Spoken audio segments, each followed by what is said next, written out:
Какво става? Аз съм Краско Харалампи и последно време да ти кажа, така случайно, просто искам да си кажа, май говоря за едни и същи неща. Само хейтя подрастващи. Буквално само това правя. Миличките дечица много са зле, ама мисля, че е време вече да спрем с хейтенето на подрастващите, защото те по-добре няма да станат. Винаги ще си слушат Димов, МБТ, ще правят безразборен секс и няма да мислят за бъдещето и за това колко са отговорни. Затова това е последно видео за това как ценностната ни система се срива и тия малките, дето идват след нас, ще са пълни идиотчета, които не знам какво ще правим с тях. И аз разбирам, нали? Винаги ще има нещо, за което ще се оплаквам. Но защо? Защо трябва да говорим за тези неща, питате?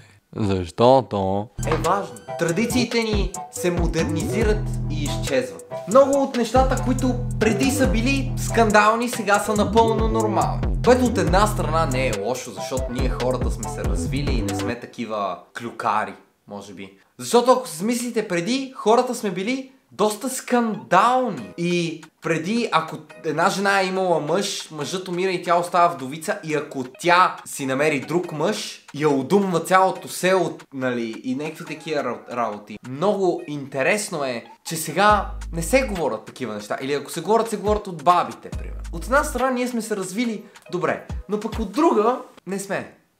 Даже изобщо. Защо се срива ценностната ни система?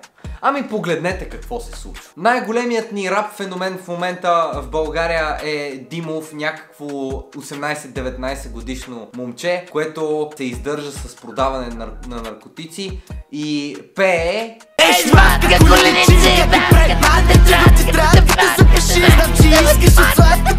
това е нашата музика в момента. Говорил съм го много пъти, пак се повтарям. Аз много се повтарям, човек. Все едно няма за какво друго да говоря, бати. Еми, до там стигнахме, Краско, до там стигнахме. Това ме дразни. Дразни ме. Трябва да правя нещо друго, нещо ново. Ма какво да правя? Казвам много прости неща, може да не съм сигурно 200 неща ще съм пропуснал, човек. Няма значение, няма как да кажа всичко, просто защото няма къла за това нещо и съм тапак.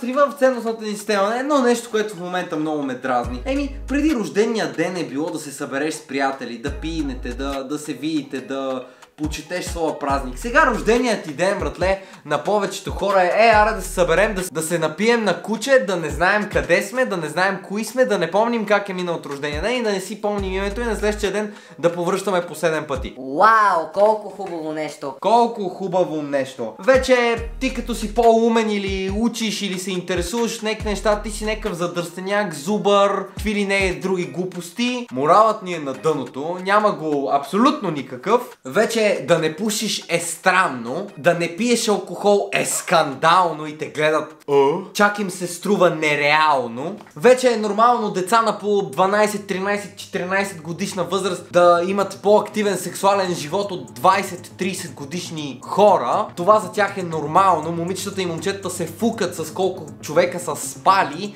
и се състезават един с друг. Вече подрастващите нямат абсолютно никакво уважение към родителите, по-възрастните или каквото и да е. Родителите им са една касичка с пари, от които те само взимат и искат още. Момичетата се обличат все едно са проститутки. Момчетата се обличат като някакви бандити с поведение на ултра си, мислейки си за най-големите патриоти с татуировки на Васил Левски и Христо Ботев, а в същото време, когато се водиш в метрото с тях, ако ги погледнеш накриво, те е страх, че ще те пребият, защото са 20 човека. В жените няма абсолютно нищо женствено.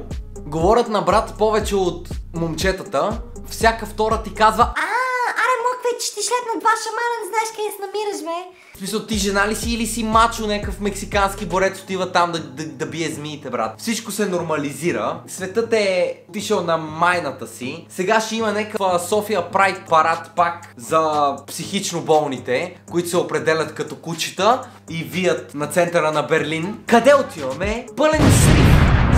Моралът ни е никакъв. Ще убием, ще направим каквото и да е за пари. Всички искаме да сме тарикати. Това е истината. Това е истина. И продължавам да говоря за това нещо. И може би няма да ми излезе от главата да говоря за това нещо. Защото е напълно вярно. Защото това е нашата реалност. всички ние отиваме на майната си.